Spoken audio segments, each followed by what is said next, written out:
This is real history, not the half-baked version that they give you, not the snapshot that they want you to believe in. This is the full picture, because it's important to know the full picture. Then you really know what's going on.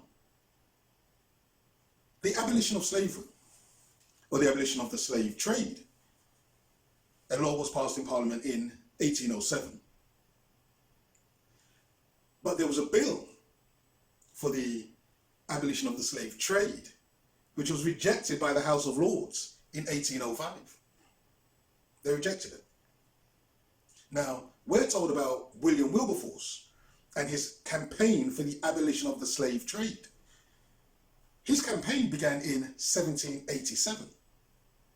The abolition of the slave trade didn't occur, from Britain's perspective, until 1807. So that's 20 years before they finally passed an act to abolish the slave trade. Between 1750 and the year 1800, 70% of the government's total income came from taxes, which were imposed on the goods from the colonies. 70% of the government's income.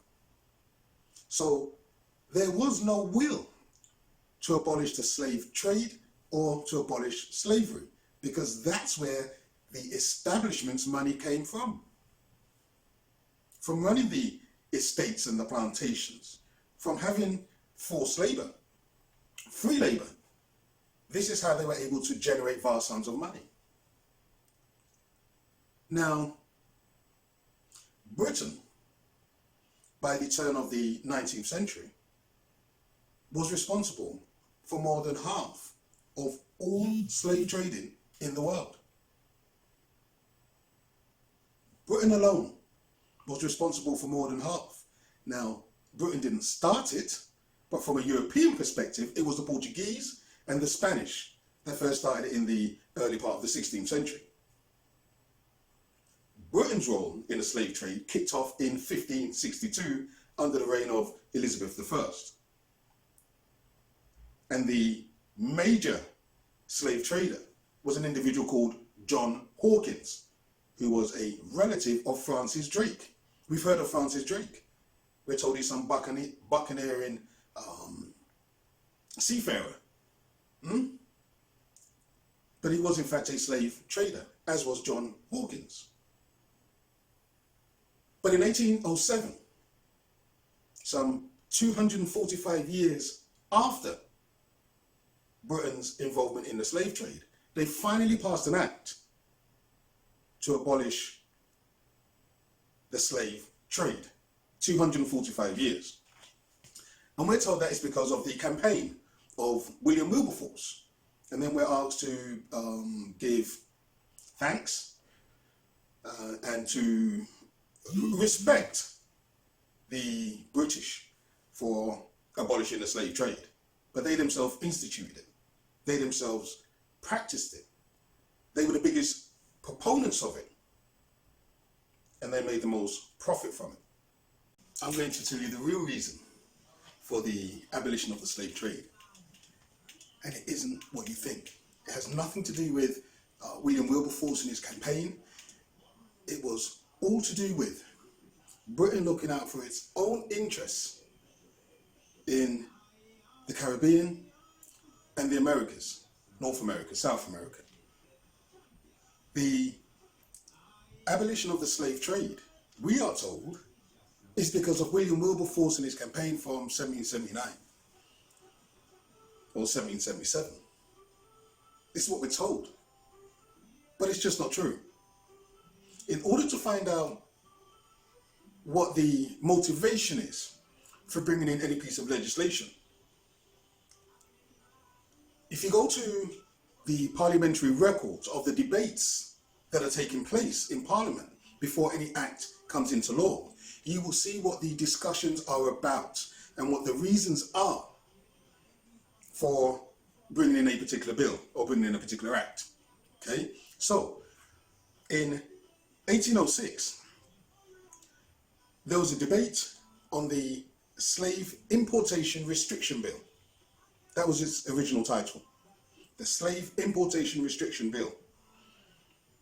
And in the House of Commons, they said that the real reason was to prevent the importation of Africans into the West Indian colonies conquered or ceded to Britain after war, or into the colonies of the French, Dutch, or Spanish, or other European colonists. They went on. The colonies were the Europeans' sources of prosperity and the foundation of their military strength and power. And you have to remember that Britain was involved with many, many wars with France, Spain, the Dutch, the Americans.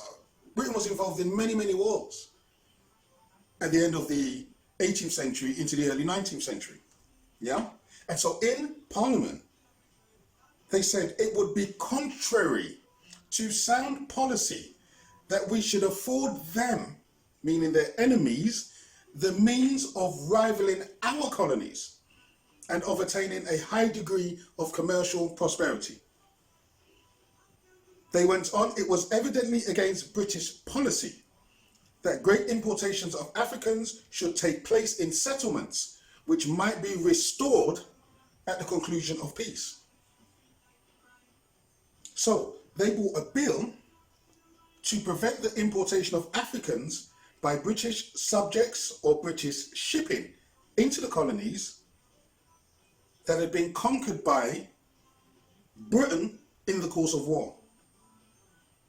That was the real reason for the abolition of the slave trade. Nothing to do with the conditions that the people are in, or the inhumanity, the immorality of it. There's nothing to do with that. It was to protect Britain's commercial interests. That's all it was. In a debate on the 18th of April 1806, one MP said that he approved a bill which was considered a boon to the West India merchants, of which John Gladstone was the chairman. So you see, the abolition of the slave trade was nothing to do with William Wilberforce. As Nietzsche said, it's not that I'm upset that you've lied to me.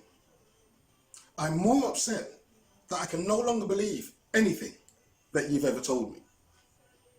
So I'm just telling you. So now you know. Now you know.